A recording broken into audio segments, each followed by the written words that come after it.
Hello YouTube. Today on the Naughty Librarian, I'm bringing you a book haul. I don't have a theme, it's just a book haul. Usually I like to have a theme for my book hauls because it makes me feel like I'm somewhat of a professional here, but I didn't think of one. I'm winging it. It's okay. They're just books. These are books I've got. Let's get into it. First things first, I have All Systems Red by Martha Wells. This is the first book of the Murderbot series, and honestly, like, don't tell me anything else. If you say this is about a Murderbot, like, I am already in. Murder robots? Yes.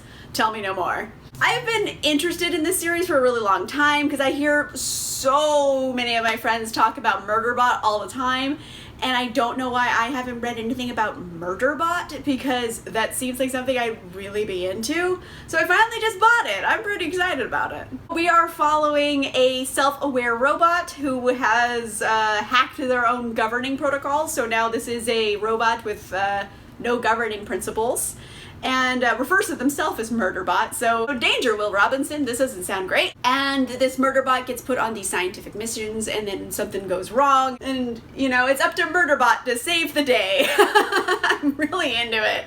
I'm so into this right now. Like, it's warming my soul in a good way. Like, I'm so into it. I'm so excited I have this right now.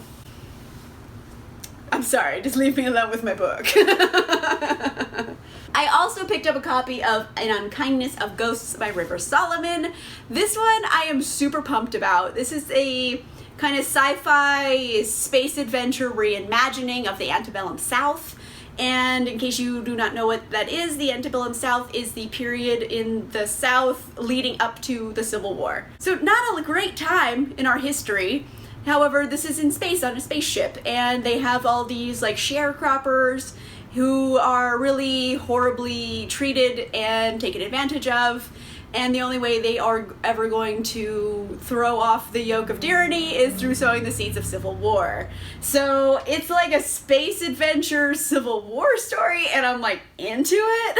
And I think that's such a cool idea, so I'm super in. I love this.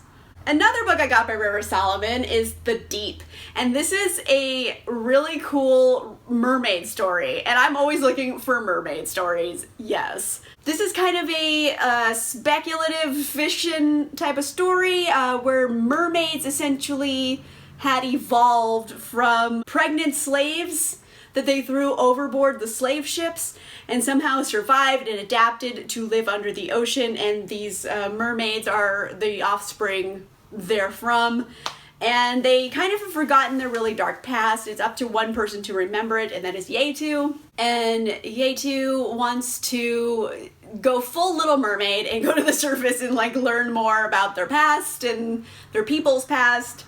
And like, that is such a cool concept for mermaids. Like, I'm so into it. I'm so excited. I had this recommended to me by my lovely subscribers. Thank you for commenting about this book in different videos. And I looked it up and it sounded so freaking cool. So thank you guys for telling me about this. I'm so pumped. I also have a copy of Rage and Ruin by Jennifer L. Armentrout. And ooh, I just love Jennifer Armentrout just for the drama. Like, I love it. She writes the best angsty teens. And this one is Angsty Teen Gargoyles. Just saying, they hunt demons and they have angst and like weird relationship drama. It's basically like Riverdale but paranormal, and I'm obsessed. Like, sometimes I live for the drama, and I just want a book that's made entirely of histrionics. Like, I just love it. I love it so much. It's so juicy. So again, we're following Trinity and Zane. Trinity is a girl who was raised by the Guardians, which is what the gargoyles call themselves, and they hunt demons. And you have Zane, who is her protector. And Zane was from the original trilogy that this is a spin-off of, and they did him dirty in that trilogy, so now he has his own books. And the way the book previous to this ended, ooh, the drama! It's gonna be so high. I'm so pumped. I'm just like, oh, it's gonna be juicy and I'm excited. I also got a copy of Glorious by Gregory Benford and Larry Niven. This was sent to me by the publisher Tor, and thank you so much for sending this to me. I am way in. Although I do think this might be the third book of a trilogy, and I have not read the first two books.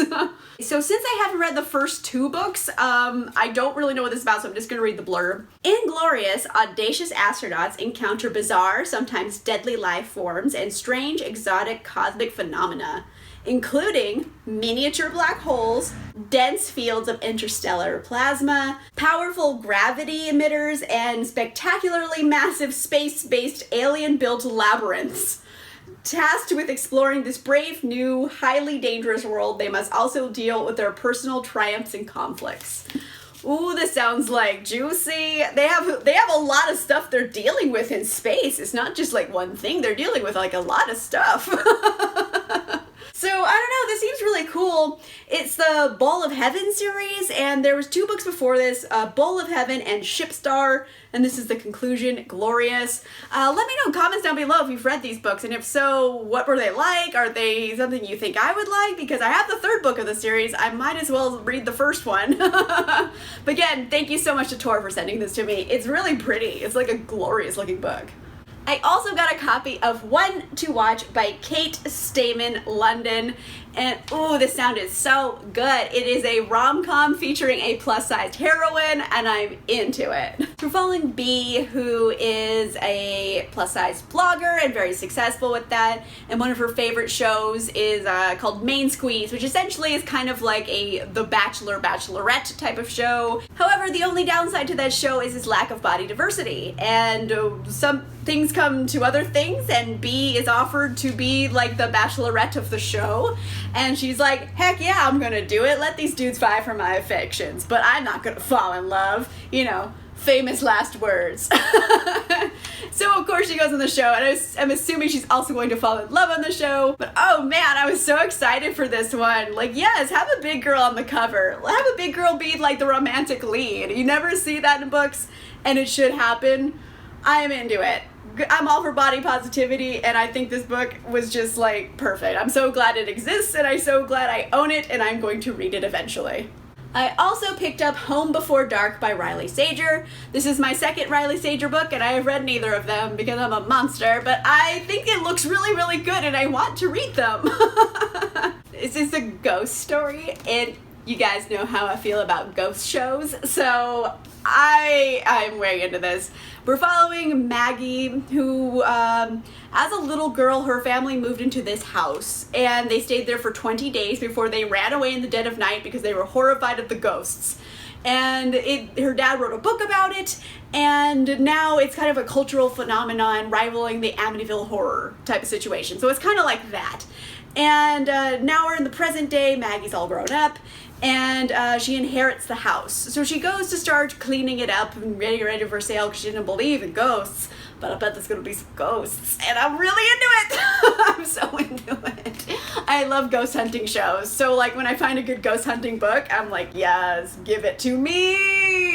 I always hear great things about Riley Sager. This is my second Riley Sager book I own and have not read. So hopefully I'm gonna get to reading them because I think they have such awesome premises that like I have such hope for the pages in between the covers. The last book I got recently is The Boy in the Red Dress by Kristin Lambert.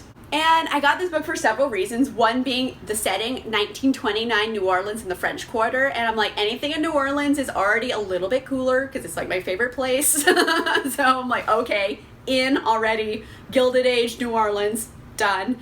Also, it is about a performer who is the titular boy in the red dress, who goes by Marion, and ooh, I am so into it. So it basically becomes a murder mystery. This girl starts showing up at the club that Marion works at with a picture of him and saying like, do you like, ask it around, and then that girl winds up dead. So everyone thinks Marion killed her, and it's up to our main character, Millie, who owns a speakeasy to kind of prove Marion's innocence. And I love that it's dealing with genderqueer identities, is dealing with New Orleans in the Gilded Age, and it has a murder mystery. Like, those are 3 elements you put together in a book, and like, I'm so intrigued by. I'm so into it. It's not necessarily a book I would always buy. I'm not usually into historical fiction so much, but like, everything else combined into it makes me really want to read this, so I'm super excited. Alright, so those are just a few books I have been getting recently, and I'm pretty pumped about them. They're kind of a mixed bag of different things. They have sci-fi, we have historical fiction, we have romance, we got all kinds of stuff. And I am into it. I'm just excited. I'm just excited for books. Like, that's what this channel is kind of about. Let me know in the comments down below. Have you also got any of these books recently? And if so, have you read them? Did you like them? Did you hate them? What about Riley Sager? I know so many of you guys have read books by them. Are they great? Do you think I would really get into them? Let me know in the comments down below. If you like this video, make sure you give it a like. And if you want to see more videos, make sure you subscribe. And I'll see you guys soon. Bye!